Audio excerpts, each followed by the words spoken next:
I grew up on Long Island, right outside of the Kings Park Psychiatric Center, home of the legend of Cropsey. I was always a good kid, never broke any rules, never really pushed the limits of what was and wasn't allowed.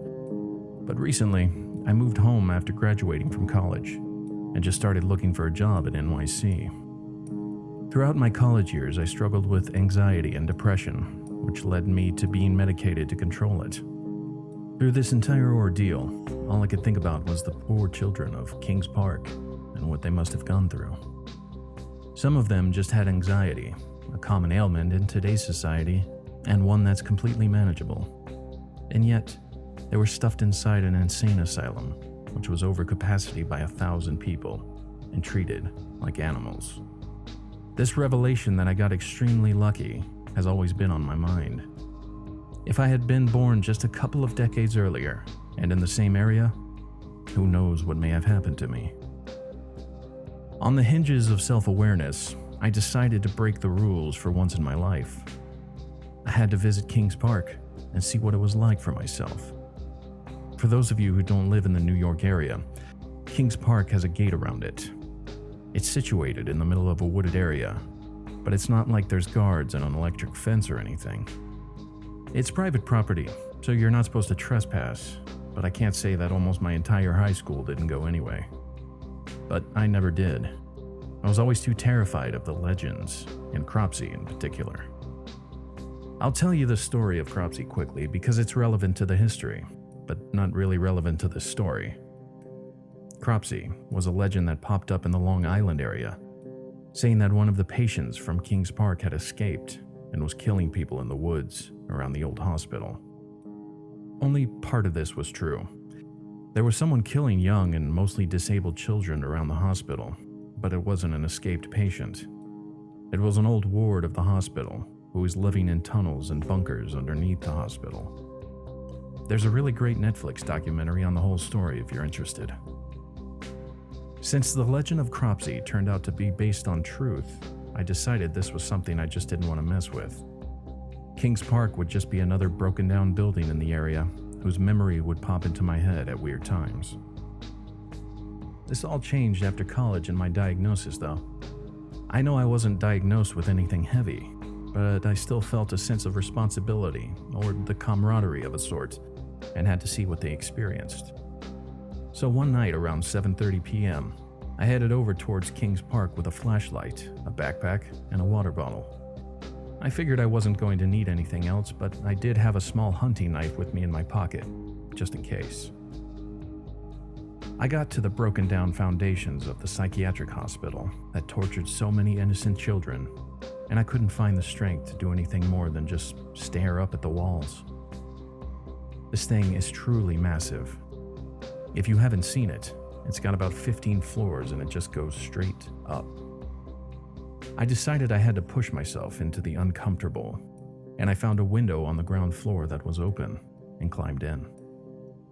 I will say in hindsight that it was stupid of me to go alone, but I had to do this for myself.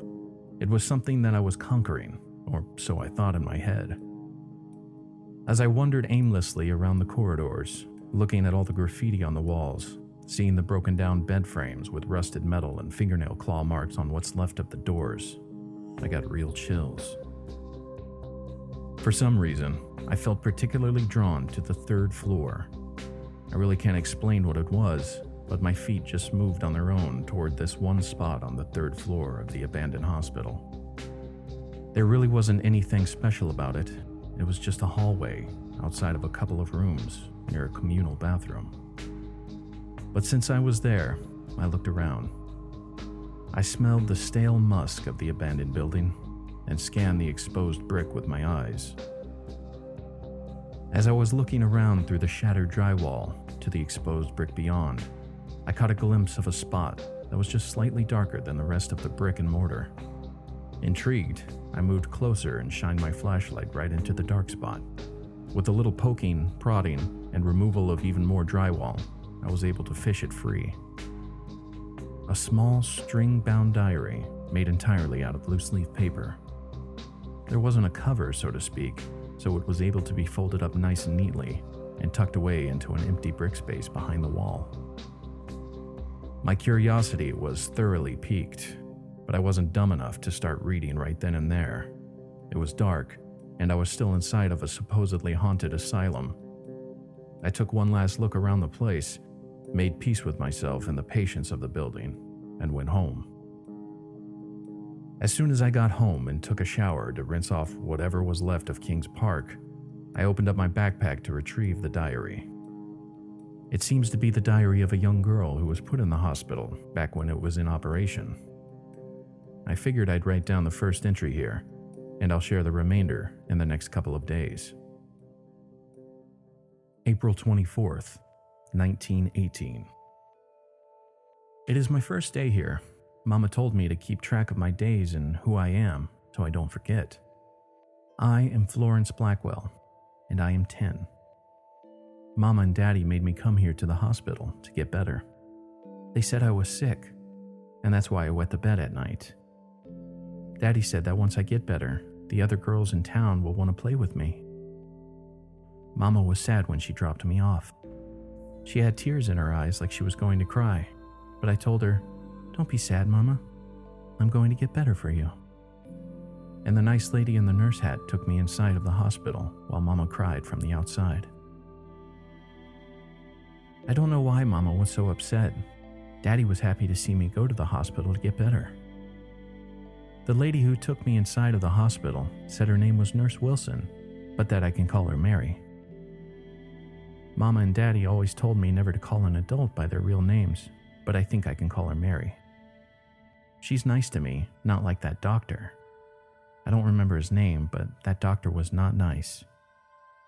Mary brought me into a big white room in the hospital and asked me to take off all my clothes so I can put on a big white gown and the doctor can take a look at me.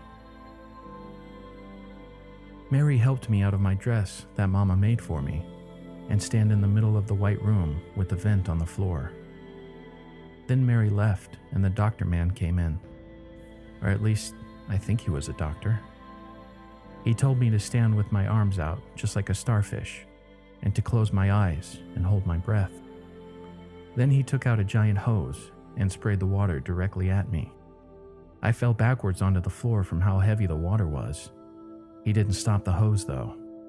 He kept spraying me with the heavy water on the floor of the tiled room, and he didn't stop until I was crying and shivering from the cold water. The doctor man stopped the hose and told me to get up. He put a white gown on the floor in the puddles of water and told me to wear it. I put on the gown and Mary came back in. I cried to her and she just pet my head and let me cry. Mary brought me to my room where I'm going to get better in the hospital.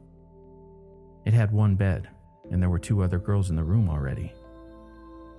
They were both sleeping when I walked in, so I didn't get to say hi to them. But Mary slipped me back my little diary and told me to hide it so the doctor can't find it again. I was so tired I fell asleep next to the other 2 girls, but I didn't sleep for long. In the middle of the night, I opened my eyes to see one of the other girls about 3 inches away from my face, just staring at me while I was sleeping. She looked at me with really big eyes and a big smile on her face. And when she saw me looking at her, she turned her head to the right like a puppy and said, "It's time." When she said that, someone in the hallway screamed like their daddy was hitting them with a belt. They screamed, and then someone else screamed too. And then the entire floor of kids were all screaming as loud as they could. I don't know how I'm supposed to get better when all these kids scream in the night. I hope they aren't hurt, but I also need to get better so I can go home to Mama. Mama said to write every day and remember who I am, so that's what I will do.